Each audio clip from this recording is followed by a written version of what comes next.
Me gozo muchísimo de poder estar comunicándome con cada uno de ustedes.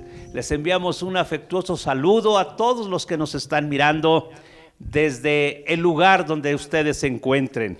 Les bendigo en el nombre de Jesús, a cada familia, a cada individuo, a las personas que forman parte de la iglesia y a aquellos que por causa de la palabra están añadiéndose al cuerpo de Cristo. Todo obra para bien, todo obra para bien, por cuanto Dios sigue en control de todas las cosas. Gózate en el Señor, bendice al Señor. Gracias, hermanos, por estar atentos a la palabra. Y bien, vamos a continuar.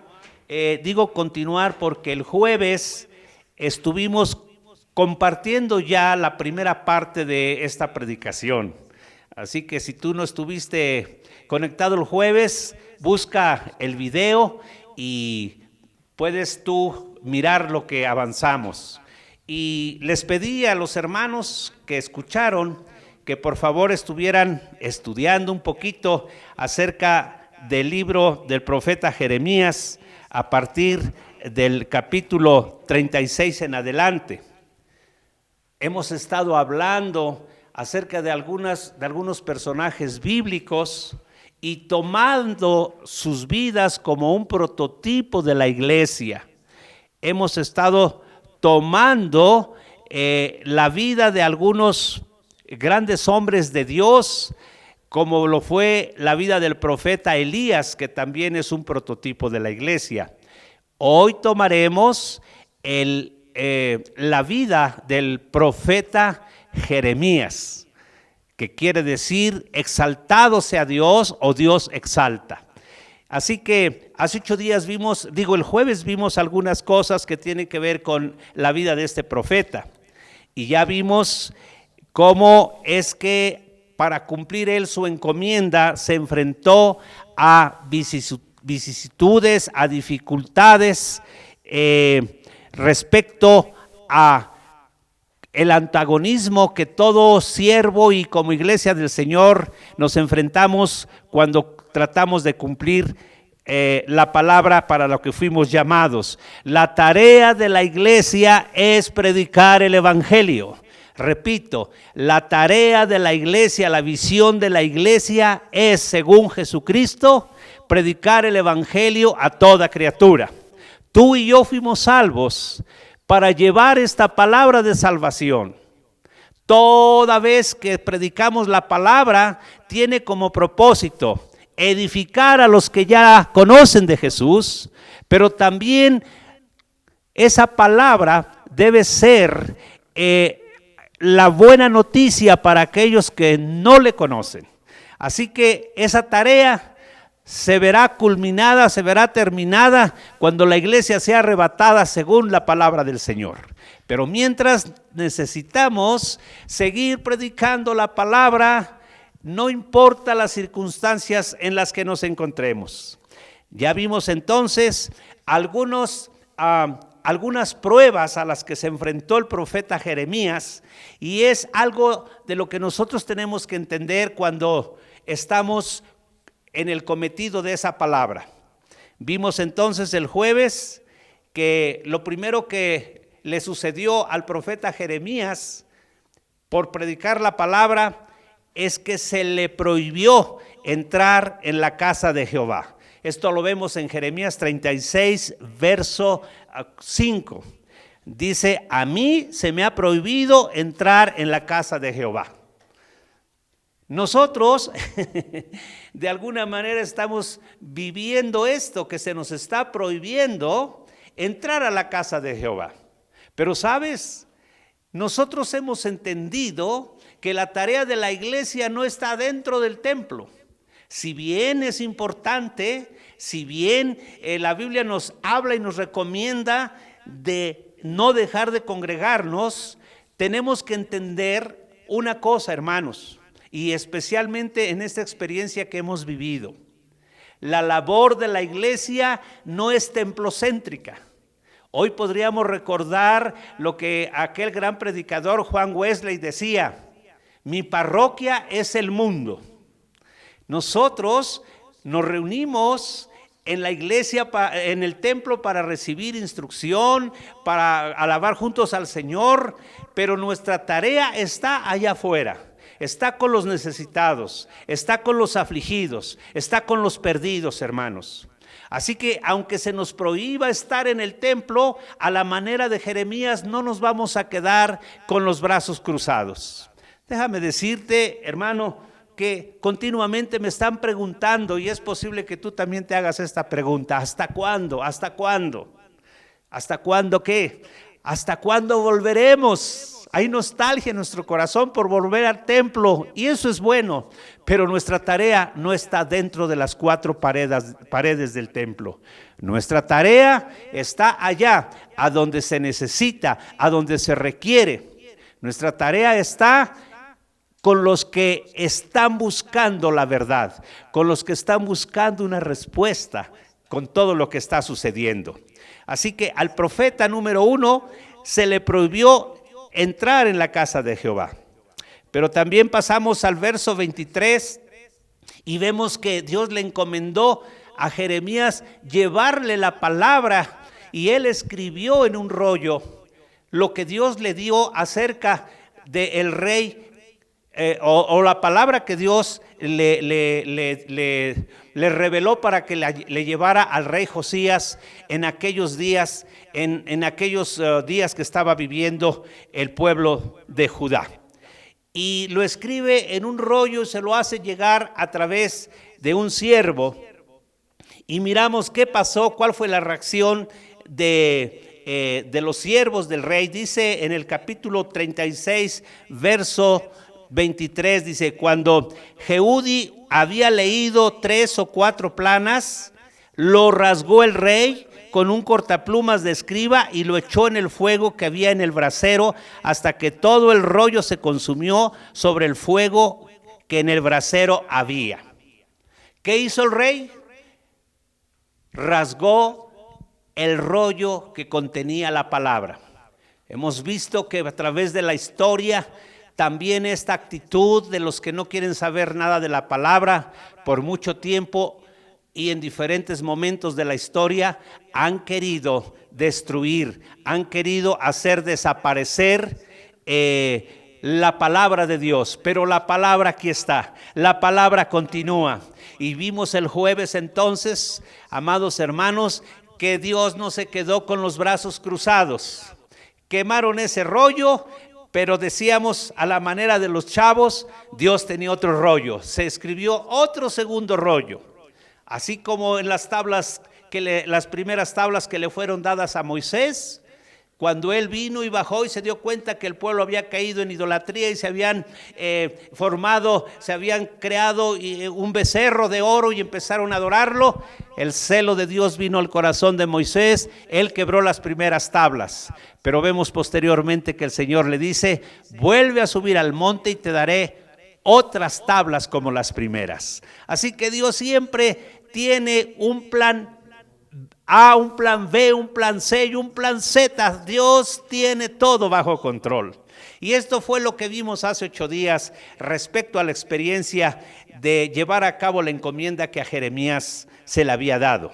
Pues iglesia, yo te digo que a la manera de Jeremías, aunque no estemos ahora reuniéndonos en el templo, y aunque muchos traten de evitar y de destruir este libro, la palabra de Dios, la tarea de la iglesia debe continuar. La tarea de la iglesia debe continuar a pesar de las adversidades y a pesar de la oposición. Pero ¿qué más experimentó Jeremías? Pasemos al capítulo 37 y vamos a ver ahora algo de suma importancia.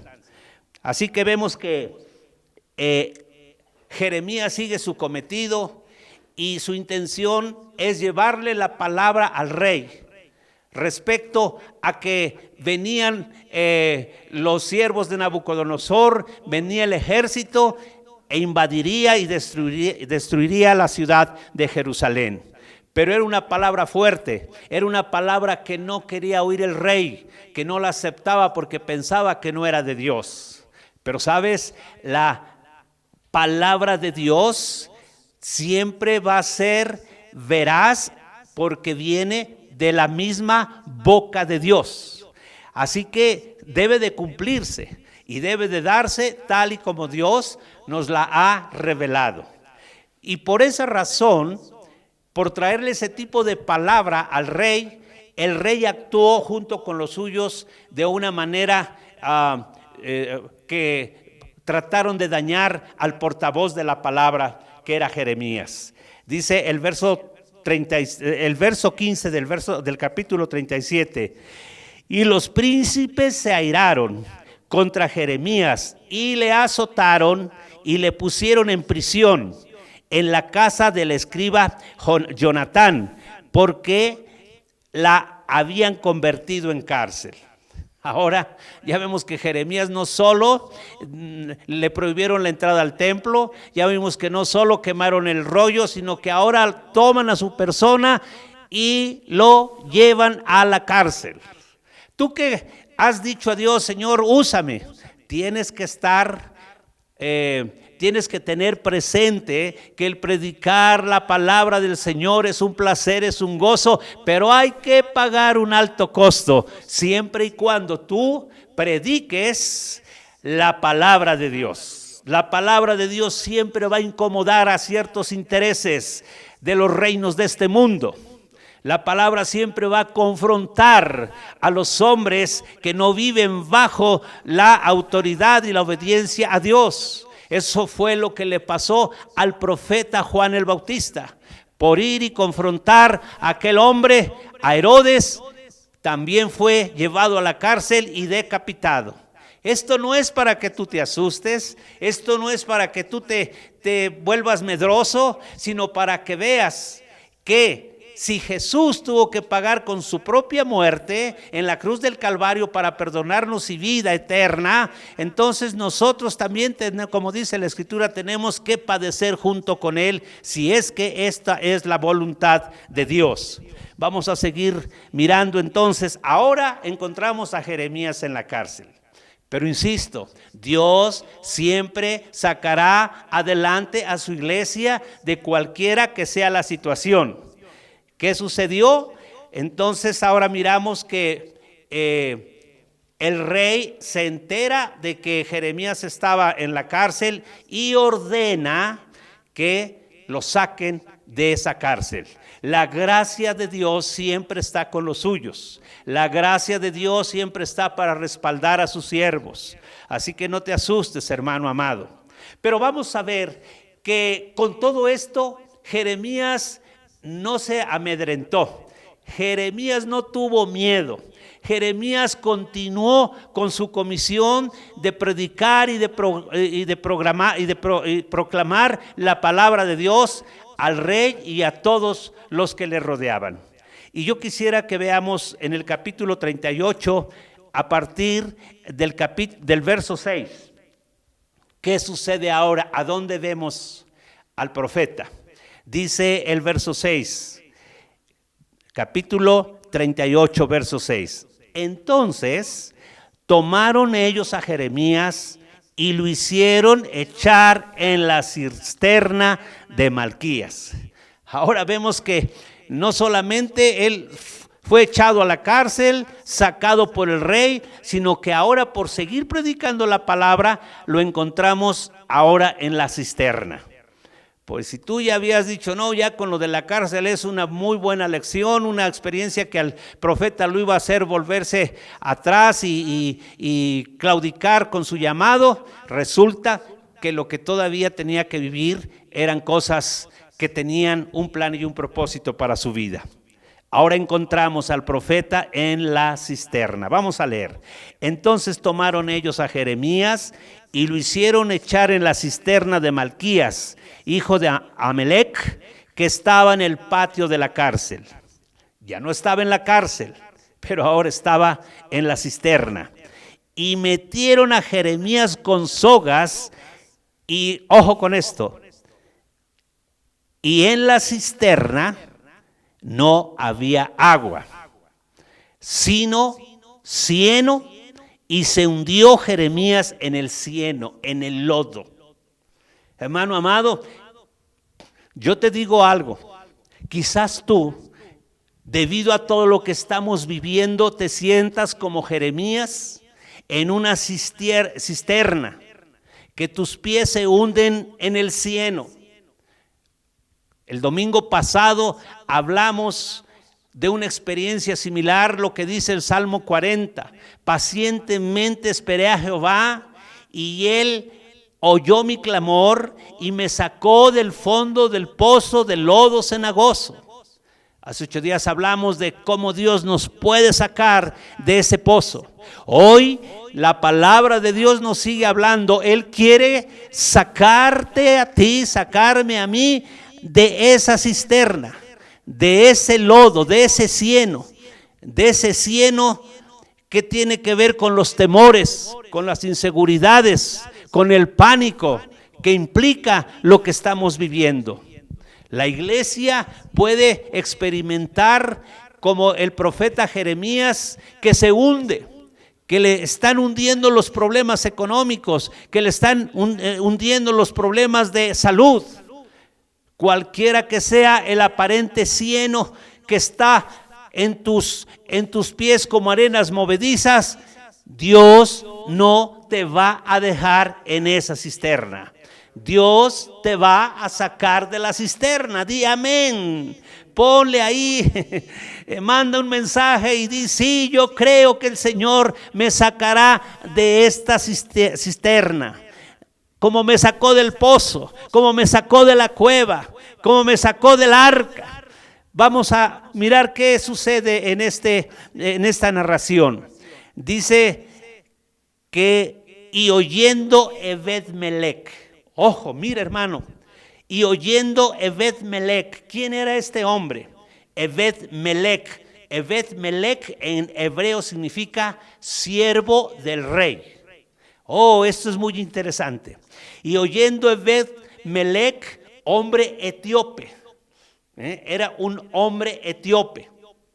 Generalmente en la escritura siempre vamos a mirar que los etíopes era una raza despreciada, no solo por su color, porque eran personas de color, sino que eran menospreciados por ciertas cosas. Y aquí vamos a ver por qué este hombre era parte de esa raza despreciada. Y oyendo a Ebed-Melech, hombre etíope, eunuco en la casa real. Así que este hombre no solamente era menospreciado, sino doblemente menospreciado, porque aparte del color de su piel, era un hombre eunuco, es decir, era un hombre castrado.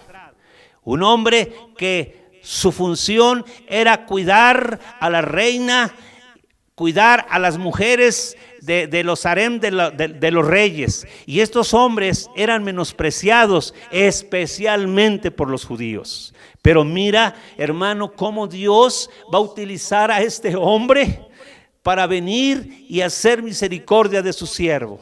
Dios siempre utilizará los medios y a la gente y los recursos que uno menos piensa para sacar adelante a su iglesia. Cuidado con menospreciar. Hermano, tenemos que ver que Dios se vale de todas las cosas, de todas las circunstancias, y las pone al servicio de su iglesia, al servicio de los suyos.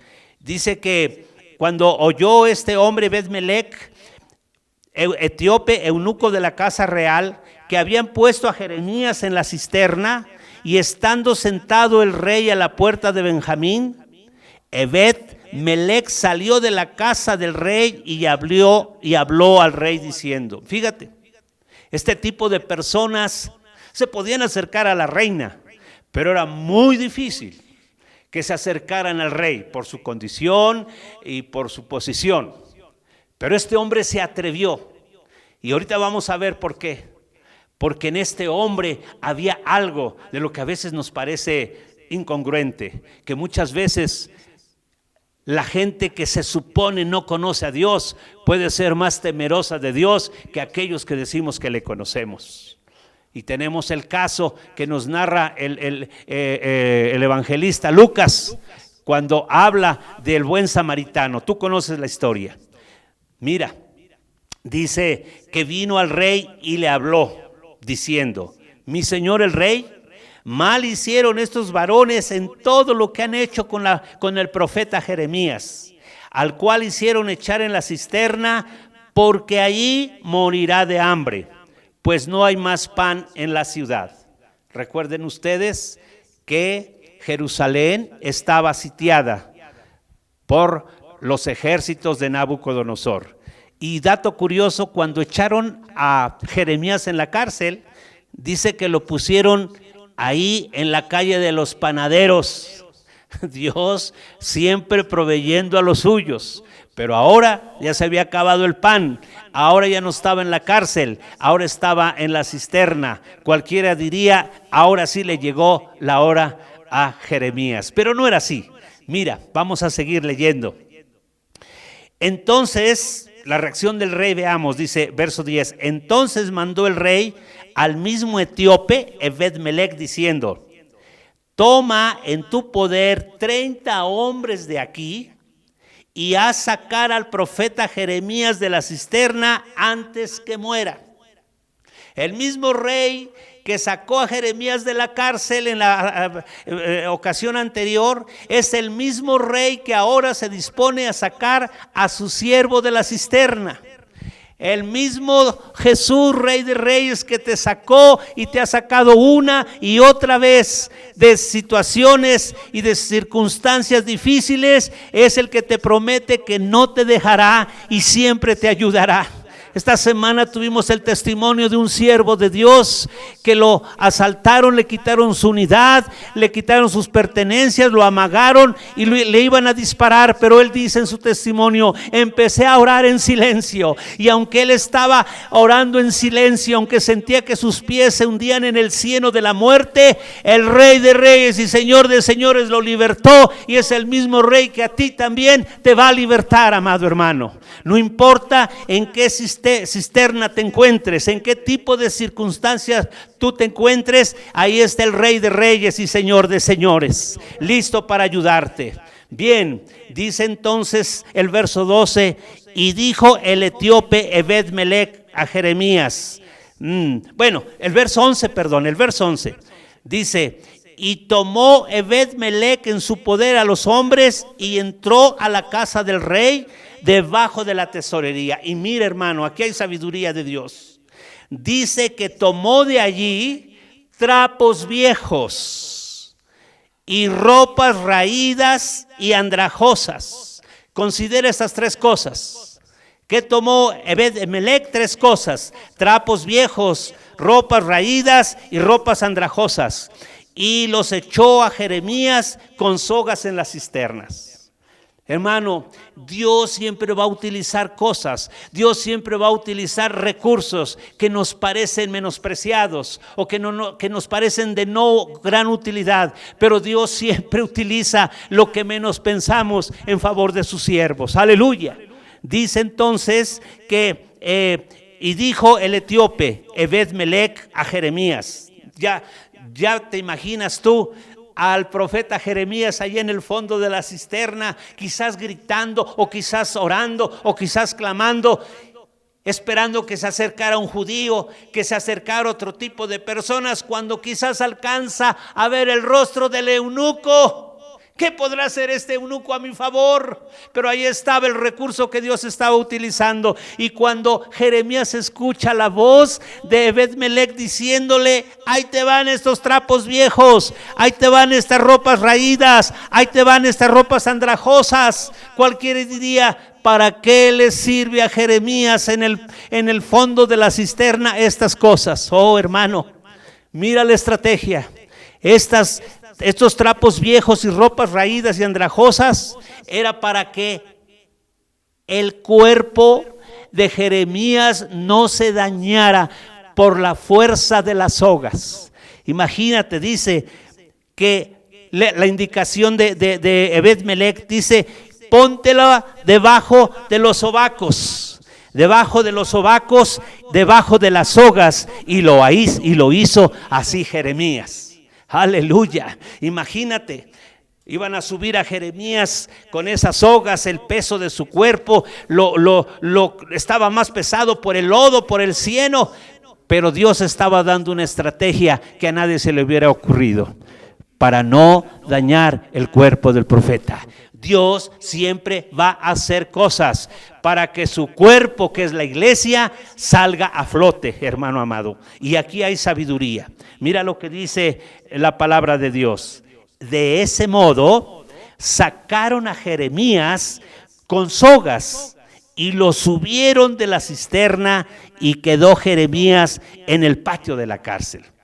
¿Qué significará esto para nosotros? Trapos viejos, ropas raídas y andrajosas. Escúchame, estamos ante el más grande conflicto y problema mundial de salud. Por supuesto, la ciencia está haciendo lo suyo. La ciencia está ocupada en descubrir no solo vacunas que puedan ayudar a solucionar este problema al que nos enfrentamos, este problema de salud. Las grandes potencias están trabajando arduamente para poder conseguir la vacuna que traiga solución, medicinas nuevas, cosas que la ciencia está trabajando en beneficio de la humanidad. Pero ¿qué recursos tiene la iglesia? ¿Cuáles son los métodos que la iglesia está utilizando para salir, para proclamar que hay recursos en el reino para que la iglesia salga de la cisterna? Oh, hermano, y esto me recuerda lo que dice Mateo capítulo 13, 52. Mira lo que dice Mateo 13, 52. La iglesia tiene que recordar cuáles son los recursos del reino para salir adelante. Cuando el Señor habla de las parábolas del reino en el capítulo 13, al final de este versículo, de este capítulo, dice el verso 51 y 52. Es una parábola del reino. Jesús les dijo,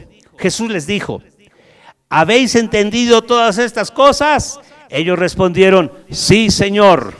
Y el Señor, bueno, ahí les va esta última para que se gocen. Les había enseñado varias parábolas acerca de lo que sería o de lo que es el reino. Dice, Él les dijo, por eso todo escriba docto en el reino de los cielos es semejante a un padre de familia que saca de su tesoro cosas nuevas y cosas viejas. Aleluya. En el reino de Dios hay cosas que para la ciencia o para otro tipo de personas son ambiguas, que son ridículas, que están caducadas. Pero ¿sabes una cosa?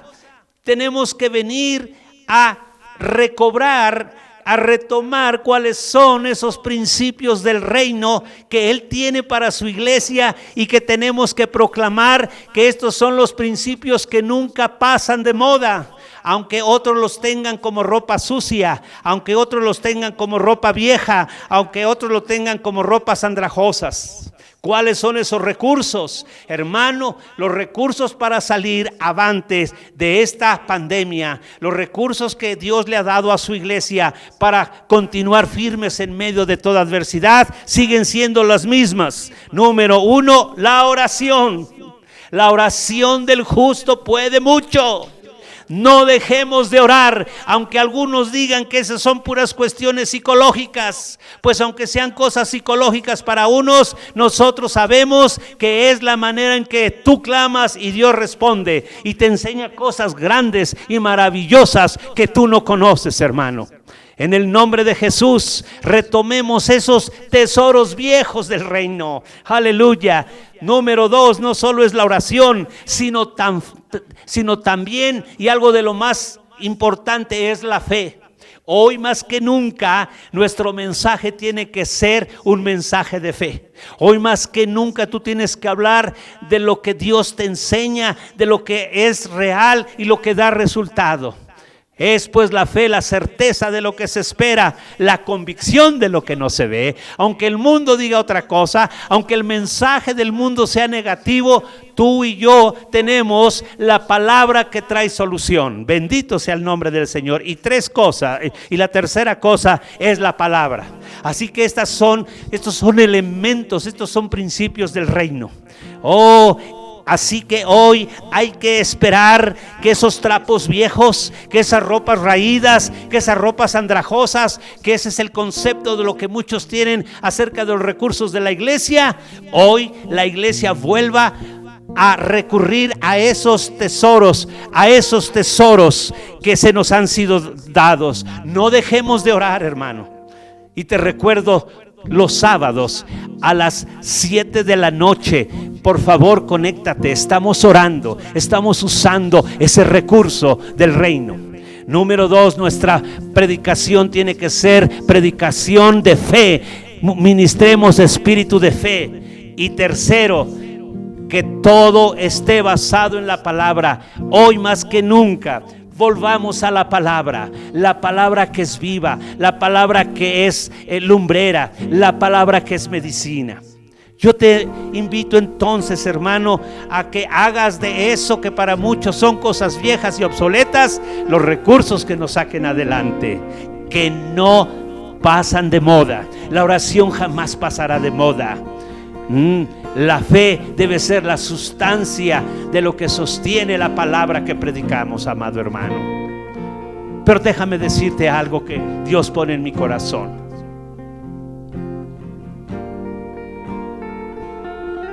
La iglesia está siendo moldeada, la iglesia está siendo preparada. Porque vamos a salir de este confinamiento. Pero ¿sabes qué? Necesitamos rogarle al Señor que salgamos cambiados, que salgamos con otra expectativa. Quiero darte una revelación de lo que dice la palabra de Dios ahí en el libro de Éxodo capítulo 19. En Éxodo 19 hay un pasaje increíble. Verso 17: y Moisés sacó del campamento al pueblo para recibir a Dios, y se detuvieron al pie del monte. Ojo, Moisés sacó del campamento al pueblo. Hermano, tenemos que cambiar nuestra mentalidad. La labor de la iglesia no está dentro del campamento. Hay que salir fuera del campamento para ver a Dios, para ver lo que Dios va a hacer. Tenemos que quitarnos todo prejuicio. Imagínate, hermano, lo que nos espera allá afuera. Un mundo perdido, un mundo lleno de eunucos, un mundo lleno de gente despreciada. Dios está moldeándonos, quitando todo prejuicio. Y así como a Jeremías, dice que Jeremías entraba y salía en medio del pueblo hasta que lo metieron a la cárcel. Hermano, creo que no aprovechamos esa oportunidad que teníamos de entrar y salir al pueblo. Pero nuestros prejuicios, hermano, estaban en nuestro corazón, y Dios ha tenido que confinarnos para modificar nuestra manera de pensar. ¿Qué vamos a hacer? Estamos gozosos y estamos expectantes. Queremos volver al campamento, queremos estar en el templo, pero Dios dice no, hay que salir fuera del campamento. Y te recuerdo esto: toda la vida de los judíos en el Éxodo giraba alrededor del tabernáculo, nunca salían de ahí. El tabernáculo estaba en medio del campamento, pero esta vez sacó Dios al pueblo fuera del campamento. Y esto mismo sucede en el capítulo 33. Vamos para terminar. Éxodo 33, 7 dice de la siguiente manera, amado hermano. Éxodo 33, verso 7: y Moisés tomó el tabernáculo y lo levantó lejos fuera del campamento. Ahora vemos, esta es la única vez que se habla que el tabernáculo fuera sacado fuera del campamento. ¿Qué significaba el tabernáculo? Donde Dios se manifestaba. Es un tipo de la iglesia. La iglesia es donde Dios debe manifestarse, pero la iglesia tiene que salir del campamento. Es tiempo de que la iglesia salga. Es tiempo de que el mundo vea a Dios a través de la iglesia, pero no confinada, tampoco enclaustrada en 4 paredes, hermano. Yo anhelo volvernos a reunir, pero anhelo que Dios cambie nuestra perspectiva de lo que somos. Dios sacó a Jeremías de la cisterna. Dios sacará al pueblo del campamento. Dios sacará al tabernáculo del campamento, al mundo. Ir por todo el mundo y predicar el evangelio a toda criatura. En Jerusalén, en Judea, en todo Samaria y hasta lo último de la tierra. Grande tarea te espera a ti y me espera a mí. Y tú dirás: pastor, pero todavía me siento como en la cisterna. Todavía me encuentro en el cieno de la inseguridad, en el cieno de la duda. Echa mano de esos tesoros antiguos del reino, la oración, la fe y la palabra, que vengan a ser tu fortaleza para que tú salgas a flote.